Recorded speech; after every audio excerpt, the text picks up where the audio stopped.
réaliser ces objectifs stratégiques? Donc, au niveau du régulateur communautaire, nous pouvons noter qu'à ce jour, l'arsenal juridique est maintenant bien en place. Il faut à présent faire le point de l'ensemble des textes et les appliquer, non seulement dans l'intérêt des assurés et bénéficiaires du contrat, mais également dans l'intérêt des investisseurs en assurance. Le dispositif actuel pourrait être complété par une évaluation et par quelques modifications pour prendre en compte les réalités du terrain, notamment l'indemnisation des dommages corporels automobiles, j'y reviendrai, la révision du catalogue des placements actuels, s'il y a lieu, pourquoi ne pas ouvrir la réflexion sur l'agrément unique après avoir épuisé les effets de l'article 329.3 sur l'augmentation du capital minimum. Et puis, au niveau du régulateur, avoir une adéquation entre les agréments qu'on donne et la profondeur des marchés. C'est un point que je me permets de soulever à l'attention du régulateur. Ensuite, comment accélérer la croissance du chiffre d'affaires? C'est le deuxième point. Il faut stabiliser d'abord le marché traditionnel par une exploitation pleine de son potentiel, en luttant contre la sous-tarification, cela a été dit, ce qui permettra d'induire une croissance mécanique, parce qu'en fait la sous-tarification érode les primes. Quand la prime doit être 100 et qu'on a fait 70% de réduction, on reçoit 30. Et c'est sur les 30 qu'on doit payer et le courtier, et nos frais généraux, et les sinistres. Est-ce possible? La question reste ouverte. Ensuite, il faut développer de nouveaux canaux de distribution par l'innovation qu'offre le digital en termes de produits, de distribution, de services à la clientèle pour accélérer la croissance. Je vous donne quelques chiffres. Dans la zone CEDEAO, c'est 5 200 milliards de francs CFA de transactions sur le mobile money qu'il y a eu en 2016. Dans la zone CEMAC, c'est 4 250 milliards qu'il y a eu. Et en 2017, source ministère de l'économie numérique, c'est 17 milliards de francs CFA de transactions jour qu'il y a en Côte d'Ivoire sur le mobile money. Nous, assureurs, nous ne pouvons pas laisser passer ce jackpot. Il faut que nous puissions récupérer une partie par l'innovation, par le changement de notre mode de fonctionnement et par toutes les technologies mises à notre disposition. Mesdames et messieurs, chers collègues, ce point également a été largement discuté à Kigali. Et j'ai apprécié l'intervention de M. Fall qui disait, je cite, « Quand le vent souffle, il y en a qui construisent un mur. Mais quand le vent souffle, il y en a qui construisent des moulins à vent. Parce qu'on ne peut pas arrêter le changement. » Il faut également tirer toutes les opportunités qu'offre la micro-assurance et qu'offre l'assurance agricole, parce que nous sommes dans des pays essentiellement agricoles, notamment avec le paramétrique. Et il faut lutter contre la sous-tarification de concert avec les fonds de garantie automobile dans nos États. En Côte d'Ivoire, avec le pool TPV, il y a des expériences qui ont été indiquées. Il faut régler la problématique liée à la gestion des sinistres. Je prends un seul exemple. L'article 230 dit que l'agent constatataire a 3 mois pour rendre le PV. Ça fait déjà 3 mois de retard à la base. Est-ce qu'on ne peut pas revoir tous ces textes au niveau du régulateur pour accélérer la cadence de règlement des sinistres? J'essaie d'aller vite parce que le temps. Comment assurer la rentabilité des compagnies? Donc, ça passe par une réduction des frais généraux, une amélioration de la qualité de la souscription. Comme on croit faire croître le taux de conservation, je l'ai déjà indiqué, ça a été pris en charge par la CIMA. Comment mobiliser davantage de ressources? Je m'arrête 2 minutes sur ce point. D'abord, au niveau des assureurs vie, il faut inspirer confiance, mais il y a le pan sur l'amélioration de la fiscalité dans nos États. Donc, pour sortir du cadre de la vie, je prends l'assurance incendie en Côte d'Ivoire, le taux de taxe est 25%. Ça veut dire que quand le client paye 100 de prime, il y a 25% de la part de prime qui va à l'État. Donc, je pense que c'est des choses qu'on peut regarder, prévoir des incitations, ainsi de suite. Et puis, il y a des actions au niveau des marchés. Au niveau des marchés, il faut que nous soyons davantage solidaires. Il y a des expériences que nous essayons de mettre en œuvre. Le commissaire Ouattara a parlé de la santé. Sur le marché ivoirien, on a pu mettre tout le monde autour d'une table pour réécrire enfin les conditions générales santé. Parce que ces conditions générales-là existaient quand moi j'arrivais sur le marché, alors que la médecine a évolué. Aujourd'hui, vous avez des examens qui coûtent 200 000 francs CFA, alors qu'on prend 160 000 francs ou 100 000 francs pour assurer ce client. Je pense qu'il y a ce travail-là qui a été fait. Je voudrais féliciter la commission dédiée. Ensemble, nous avons déposé le dossier au niveau de la direction des assurances pour avoir un visa pour le marché et chaque compagnie pourra habiller les conditions générales à sa guise, mais au moins c'est une réflexion de l'ensemble du marché. La deuxième étape, il faut qu'on aille vers un tarif marché. Parce qu'aujourd'hui, les primes ne peuvent pas permettre de faire face à nos engagements. Je dis, ce n'est pas possible.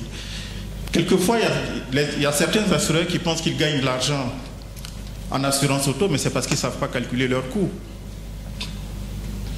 La CIMA l'a démontré, on ne gagne pas de l'argent en assurance santé. Donc, voilà l'intervention que je voudrais partager avec vous. D'abord, faire un point sur les chiffres de la FANAF à fin 2016, faire un point sur les réformes de la CIMA. On a constaté ensemble que ça n'a pas permis de faire évoluer significativement les marchés. J'ai proposé une vision stratégique déclinant 6 points. C'est ambitieux, mais je pense qu'on peut le réaliser. Et ensemble, je dis, il faut qu'on regarde l'avenir avec confiance. Je vous remercie.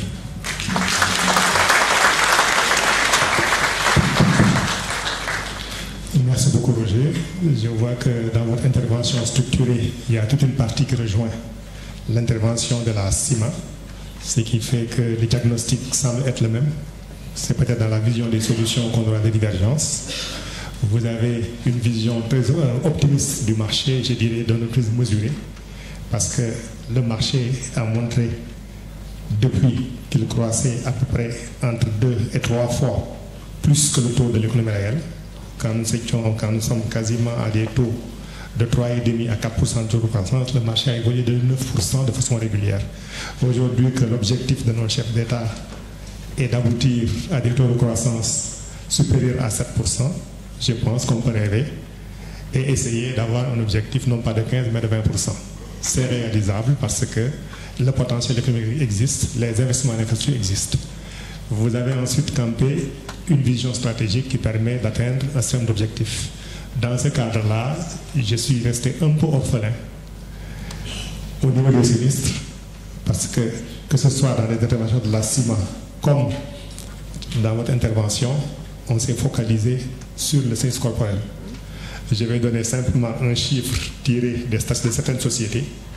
Sur la masse de sinistres payés, le corporel représente globalement dans nos sociétés moins de 20%. Les 80% sont du matériel, qui malheureusement dans les aspects réglementaires, notamment dans le livre 2, est le parent pauvre. Ce qui fait que la charge négative de l'assurance, elle est portée par le corporel, elle est également portée par le matériel. Et mon souhait, ce serait qu'on puisse, dans ces aménagements-là, intégrer une vision pour le règlement des sinistres matériels, surtout les petits sinistres, D'autres marchés ont inventé des mesures qui ont permis d'avoir une image beaucoup plus positive. Et je pense que la vision stratégique peut être complétée de ce point de vue-là. Sinon, il y a énormément d'informations intéressantes et je voulais vous féliciter quand même pour le travail qui a été très fouillé. Maintenant, sans plus tarder, je vais laisser Jean-Claude Janson nous parler donc du point de vue des intermédiaires de la problématique générale de ces états généraux. Merci beaucoup. Merci, Président.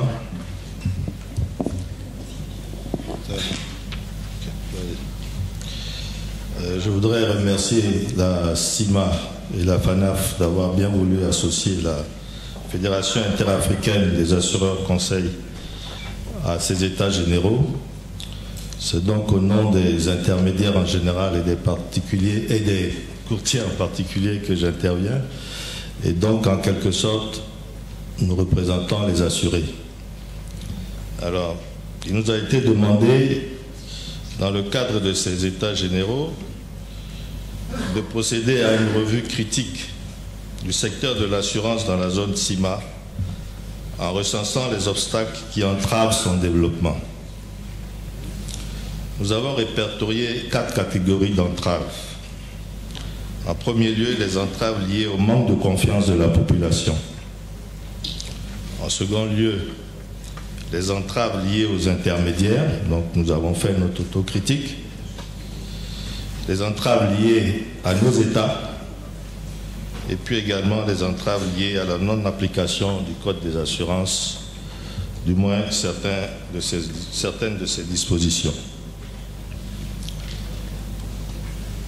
Donc mon propos va se limiter à faire des critiques. Excusez-moi, on n'a pas fait de propositions en tant que telles, parce que ces propositions seront faites dans le cadre des différents ateliers auxquels nous allons participer et à certains panels également auxquels nous avons été conviés. Concernant le manque de confiance de la population, nous pensons que cela a plusieurs origines. On peut citer notamment le manque de communication visant à créer une véritable culture de l'assurance au sein de nos populations, à vulgariser l'assurance et à faire disparaître des idées préconçues. Concernant ces idées préconçues, on entend souvent dire que l'assurance coûte cher, mais c'est uniquement parce que les personnes qui ont eu un contact avec notre activité l'ont fait à l'occasion de l'automobile ou de l'assurance maladie, qui sont des risques à forte fréquence.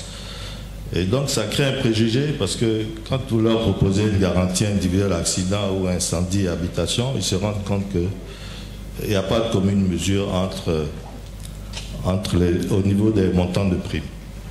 Donc nous pensons qu'à ce niveau-là, il y a de la communication à faire, il y a quelque chose qu'il faut trouver une solution. Nous avons également relevé dans ce registre l'absence d'explication sur les produits ou garanties vendues. Il y a certaines garanties qu'on vend de façon forcée, automatique. Je pense à la garantie personne transportée, tout bêtement en automobile. Et je pense qu'il y a beaucoup de victimes d'accidents qui n'ont jamais su qu'elles pouvaient se faire soigner ou que si elles ont été victimes d'une invalidité quelconque, qu'elles pouvaient se faire indemniser au titre de ces garanties. Donc, il y a un rôle didactique qui n'a pas été joué à notre avis, hein, pour qu'on améliore les taux de souscription de l'assurance. Nous relevons également un grand écart de tarification pouvant exister d'une compagnie à l'autre pour un même risque. Et les clients finissent par ne pas nous prendre au sérieux parce que c'est comme s'il n'existait aucune base technique qui nous permette de fixer les prix, que les choses sont faites un peu au hasard. On peut passer du simple au double lorsqu'il y a des appels d'offres notamment, et ça ne fait pas très sérieux. Il y a également le mauvais règlement ou la lenteur du règlement des sinistres. Ça, on en a parlé. Cela provient notamment des difficultés pour obtenir les PV. Je ne vais pas répéter ce qui a été dit par mon prédécesseur. Il y a des attestations qui sont délivrées par des bureaux directs à l'insu des compagnies. Donc quand vous cherchez à faire jouer la garantie de la partie qui est responsable de l'accident, on vous répond qu'elle est inconnue au fichier. Il a les sinistres contre les véhicules de l'administration ou de l'armée. Allez faire un recours, ça risque de prendre beaucoup de temps. Et c'est l'assureur qui prend les coûts de son client pendant ce temps. Il y a également les sinistres transfrontaliers, dont on va parler, je pense, au cours de ces états généraux. Il y a la non prise en charge des frais d'immobilisation du véhicule. Il y a des contestations entre les assureurs au sujet du partage des responsabilités. Ce qui a amené une de mes consoeurs qui est dans la salle à dire que le code CIMA n'a pas assez légiféré sur les sinistres matériels qui sont pourtant plus fréquents et ne sont pas sans conséquences économiques pour les assurés. Donc, il y a quelque chose à faire à ce niveau. Il y a également le recours à des canaux de distribution dont les acteurs sont insuffisamment formés. Il faut faire le lien ici avec l'absence d'explication sur les produits ou les garanties qui sont vendus, parce que je ne veux pas citer les agents mandataires qui sont toujours mis en cause, mais bon, il y a un manque de compétences sur lesquelles je vais revenir tout à l'heure. Et enfin, nous relevons que pendant de nombreuses années, les populations ont eu beaucoup de difficultés à accéder à l'assurance maladie. Alors que bien gérée, cette branche s'avère aujourd'hui être un vecteur de développement de l'assurance. C'est vrai qu'au niveau des résultats techniques, on nous a dit tout à l'heure qu'ils n'étaient pas bons, mais je pense que la principale chose qui peut intéresser un Africain aujourd'hui, c'est la santé de lui-même et de sa famille. Et que si, d'entrée de jeu, on avait cherché à s'intéresser un peu plus à ce risque-là, même aujourd'hui, il y a encore des particuliers qui ne peuvent pas s'assurer, il faut être dans un groupe et tout ça. Donc je pense qu'on a raté quelque chose à ce niveau-là. En deuxième point, le deuxième niveau d'entrave que nous avons relevé, ce sont les entraves inhérentes aux intermédiaires et aux courtiers en particulier. On note la souplesse des conditions d'accès à la profession de courtier et la faiblesse des moyens financiers requis. Ces deux choses ont des conséquences qui nuisent à l'image de la profession et de l'assurance en général. On peut citer le niveau de formation et d'expérience professionnelle requis lorsque vous faites une demande d'agrément. On aura l'occasion de proposer un renforcement à ce niveau-là. L'absence de siège social et d'installation représentatif. Parfois, vous allez dans des boutiques je ne veux pas citer, mais bon, voilà, ça ne fait pas sérieux pour l'image de marque. L'absence de business plan et de plan d'informatisation susceptible d'assurer la pérennité des cabinets. À un moment où on parle de digitalisation et tout ça, bon, si déjà on n'a pas d'outils informatiques pour pouvoir éditer nos états, les états qu'on nous demande tous les ans, il y a de quoi se poser des questions. Il y a la facilité qu'il y a à obtenir la fiche d'honorabilité CIMA qui est requise dans le dossier d'agrément. Et puis il y a l'absence de contrôle et de suivi après la délivrance de l'agrément. On a l'impression qu'une fois que l'agrément est délivré, personne ne vient vérifier que tout ce qui a été mis dans le dossier d'agrément est respecté, si il y a un chiffre d'affaires minimum qui est réalisé, ainsi de suite. Bon, tout ça, on fait des propositions par ailleurs là-dessus, hein, on aura à en parler. Nous citons enfin la multiplicité des agents mandataires, parfois mal formés, qui contribuent à galvauder la profession.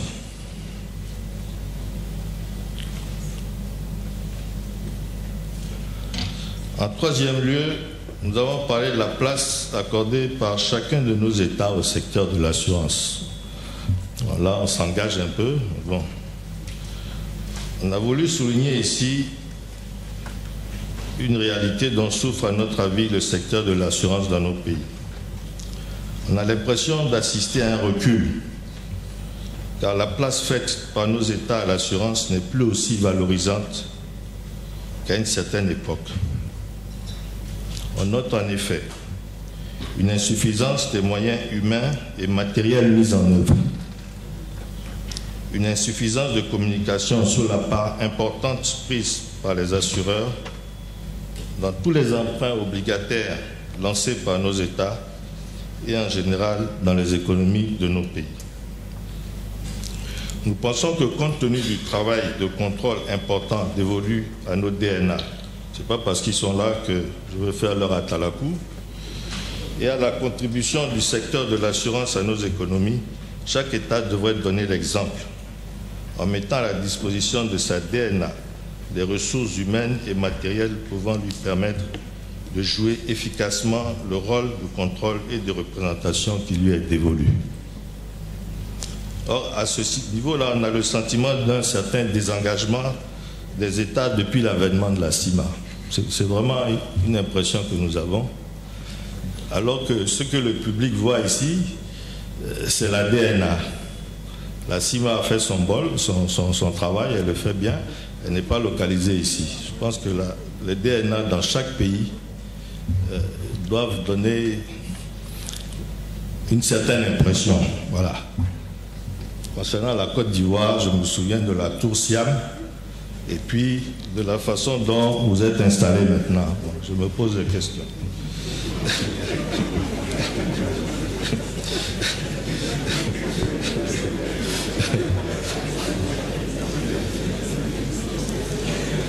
Bon. C'était pour mettre un peu d'ambiance.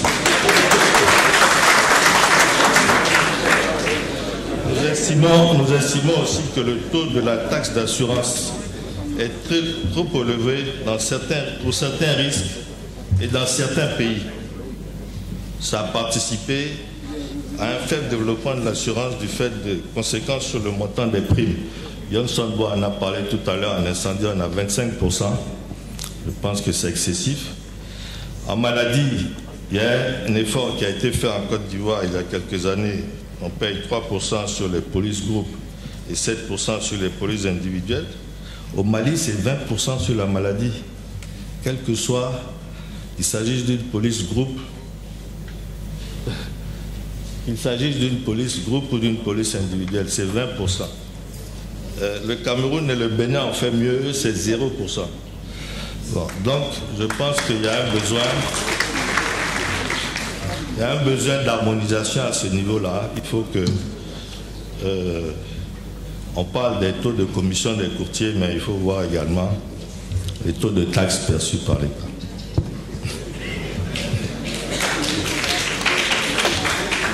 Par ailleurs, nous pensons qu'un plus grand rapprochement entre l'autorité de tutelle et le public aurait favorisé le développement de l'assurance dans nos pays. Effectivement, tout à l'heure, je parlais de la CIMA qui est loin de nous. Localement, il y a beaucoup de choses à faire. Il faut leur donner les moyens de le faire.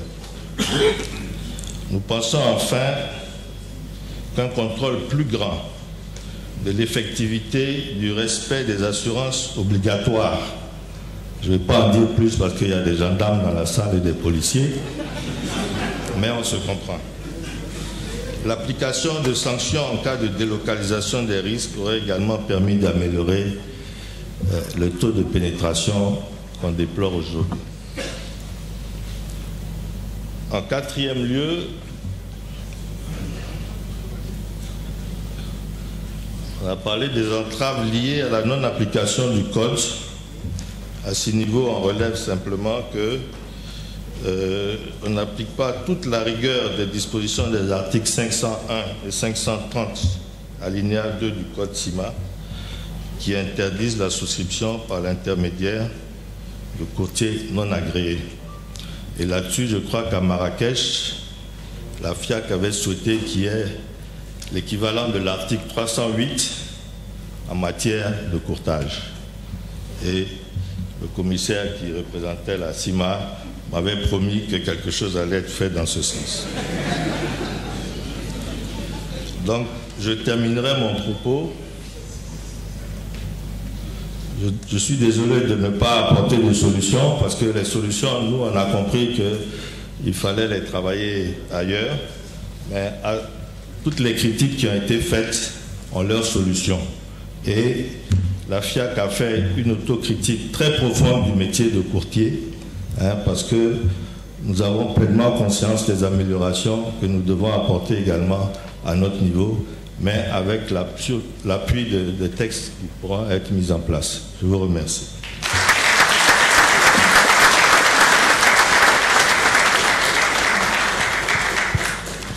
Merci Jean-Claude pour ce diagnostic qui est quand même très exhaustif et qui confirme l'état et le perçu du secteur des assurances.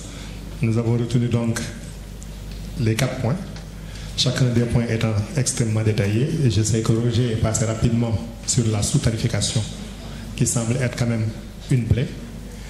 Et lors de nos discussions, il s'est étonné du fait qu'au cours de l'année 2017, il y a eu 40 000 immatriculations de nouveaux véhicules en Côte d'Ivoire.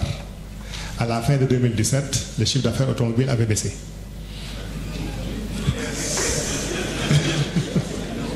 « 40 000 nouvelles immatriculations, malgré tout le chiffre d'affaires automobile a baissé.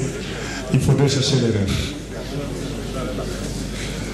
L'autre aspect qui me semble extrêmement important également dans votre communication, c'est la mise en œuvre des recours intercompagnies.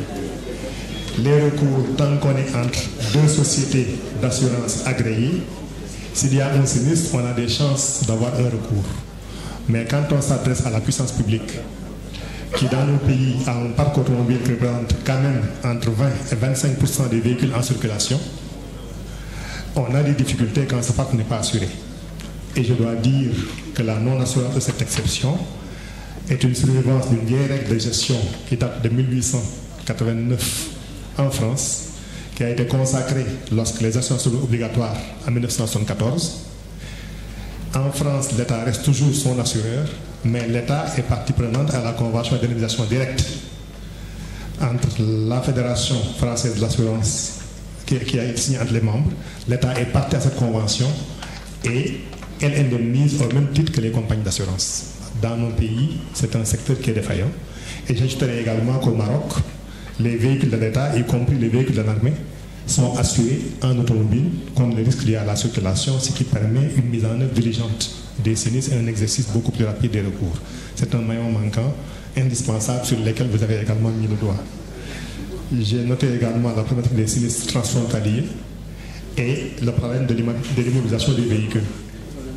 C'est un problème qui est important parce qu'un taxi est un moyen de survie pour le propriétaire. Et je crois que dans la plupart de nos pays, lorsqu'un taxi ou un véhicule de transport est immobilisé, le remboursement atteint à peine 2 000 francs par jour d'immobilisation. Ce sont des normes qui ont été édictées il y a plus de 30 ans, qui n'ont pas bougé jusqu'à présent, et je crois qu'il y a quelque chose à faire en matière de réflexion. Vous avez également touché du doigt les problèmes qui sont liés à l'intermédiation, avec très souvent un manque de formation, avec très souvent un manque de suivi post-agrément, avec également les implantations anarchiques, parce que vous avez parlé des agents, des courtiers, mais également des sous-agents, des sous-sous-agents. Et on ne sait pas exactement qui est courtier, qui est agent, qui fait la concurrence. Et il y a également à ce niveau-là, je crois, quelque chose à faire et les solutions pourront certainement nous éclairer. Et vous avez aussi parlé de la non-application du code dans beaucoup de ces dispositions, c'est une réalité. Et enfin, de la place accordée par les pouvoirs publics au secteur des assurances, malgré l'importance de la contribution de ces secteurs à l'économie. Tout à l'heure, je crois, je ne trahis pas un secret, le ministre de l'Économie et des Finances, avant d'entrer dans la salle, déplorait le fait que lors des lancements d'emprunts obligataires, le secteur des assurances, on ne le sent pas trop. Et je crois que cette faiblesse est également enregistrée au niveau de la CIMA, où pour les emprunts souverains, le minimum est de 15% et le maximum de 50%. Je pense que la dernière revue montre que les sociétés ont en moyenne 17% de titres d'État, là où vous pouvez aller jusqu'à 50%. C'est une très grande faiblesse qui ne nous rend peut-être pas suffisamment sérieux et se sont invisibles, d'autant plus qu'une partie de nos placements se dirige dans le placement du secteur bancaire.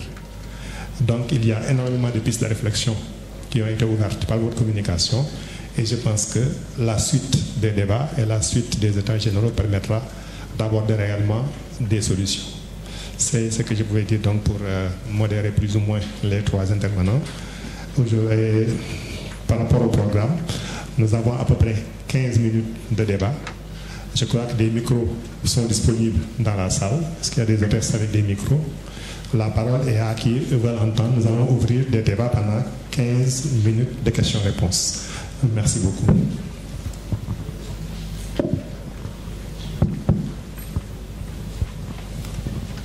Oui, monsieur Cherba. Attendez, est-ce qu'il y a d'autres interventions?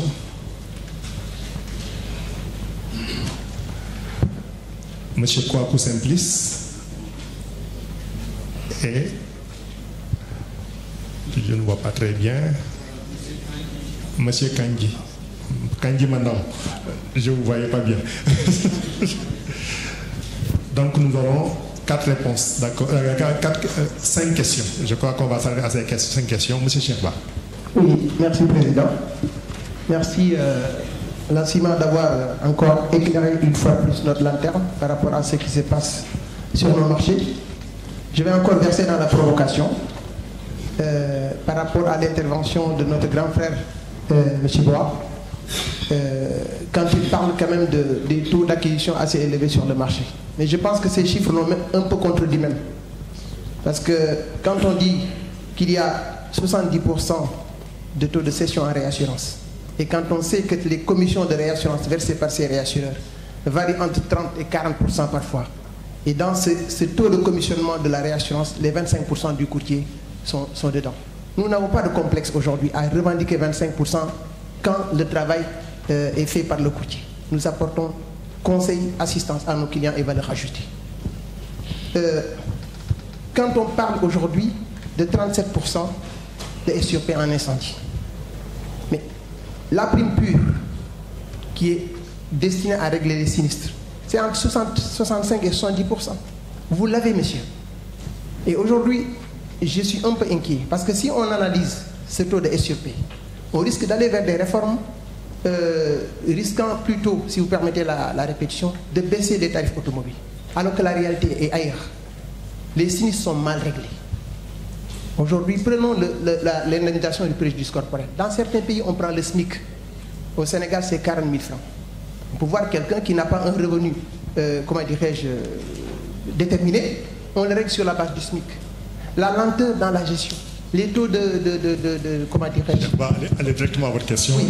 Parce qu'on n'a pas beaucoup de temps. Juste directement à la question. C'est plus ou moins une analyse par rapport à cela. Mais je dis, aujourd'hui, il va falloir quand même qu'on revienne à l'essentiel. Par rapport aux axes stratégiques pour développer, je pense qu'il faut revenir au service après-vente pour augmenter le taux de pénétration sur nos marchés. Même si vous vendez des Rolls-Royce alors qu'il y a un mauvais service après-vente, vous ne pouvez pas vendre. Il faut revenir à l'orthodoxie, revenir sur le service après-vente, c'est-à-dire régler correctement les sinistres. Pour ce qui est de la maladie, aujourd'hui... Je crois que la question, parce qu'on aura l'occasion d'approfondir plus tard. D'accord, c'est une contribution et revenir sur le fait que le point de vue de la FANAF qui attaque les courtiers sur les taux de commission, je pense qu'on vote en touche. Merci. Merci beaucoup pour la contribution. Derrière M. Kouakouba, rapidement, aller directement aux questions. Les contributions, nous aurons et la suite des états généraux et les ateliers du vendredi pour revenir largement là-dessus. Merci. Merci, Monsieur le Président. Bien, j'allais intervenir sur la maladie, mais comme vous dites que c'est simplement la question, je peux peut-être laisser cela. Mais je peux faire une observation sur la problématique générale que nous sommes en train de poser. Bon, c'est vrai que dans le programme, on voit que les consommateurs vont intervenir dans le premier panel. Mais puisque nous sommes en train de poser la problématique générale à vue du point de vue du régulateur, du point de vue des assureurs et du point de vue des intermédiaires, de mon point de vue, il aurait été mieux que le consommateur aussi présente sa problématique. Mais bon, si ce n'est pas fait, bon, je pense qu'on va voir. Sinon, on devrait avoir cela ici. Alors, la deuxième chose sur laquelle je vais intervenir, bon, c'est concernant ce que vient de dire le président tout à l'heure. Le chiffre d'affaires qui aurait baissé, au niveau de la responsabilité civile automobile, bon, je vais rectifier, en fait, ça n'a pas baissé, ça a augmenté de 30%. En fait, le problème qu'il faut, c'est que, évidemment, il y a eu une information qu'il y avait une baisse. Bon, tous les chiffres n'étaient pas près de notre côté, mais lorsque on a rassemblé les données, en fait, il n'y a pas de baisse. Le problème, c'est le fait qu'il y a eu beaucoup de véhicules qui ont été achetés et quand on voit l'évolution des choses, on se dit que normalement, avec une telle quantité de nouveaux véhicules achetés, les choses devraient aller pour loin. Sinon, je rectifie que c'est 30% d'augmentation pour la branche RC automobile. Je vous remercie. Merci beaucoup. Donc, M. Ndongani, allez directement à la question, s'il vous plaît, parce qu'on n'a pas beaucoup de temps. Oui. Non, mais moi, je pense que je vais attendre les ateliers parce qu'il y a un certain nombre de zones de risque que j'ai pu identifier au cours un peu de mes audits au niveau des sinistres, que je voudrais peut-être qu'on puisse partager. Puisqu'en fait, aujourd'hui, comme on va certainement s'acheminer vers le contrôle basé sur les risques, il est extrêmement important que de ce point de vue-là, qu'on puisse en discuter. Je vous remercie. Merci beaucoup. Je pense qu'on a fini avec les questions-réponses. Cette présentation générale, en principe, ne prévoyait pas de questions-réponses. J'ai fait une erreur, mais à culpa. Donc, il ne me reste plus qu'à remercier les trois intervenants, à vous donner la suite du programme. À ce stade, nous devons nous scinder parce que cette journée est consacrée d'une part à l'automobile et d'autre part au premier à la vie. Donc, on va se scinder. Ceux qui veulent prendre part à la conférence ou aux conférences dédiées à l'assurance automobile restent dans cette salle.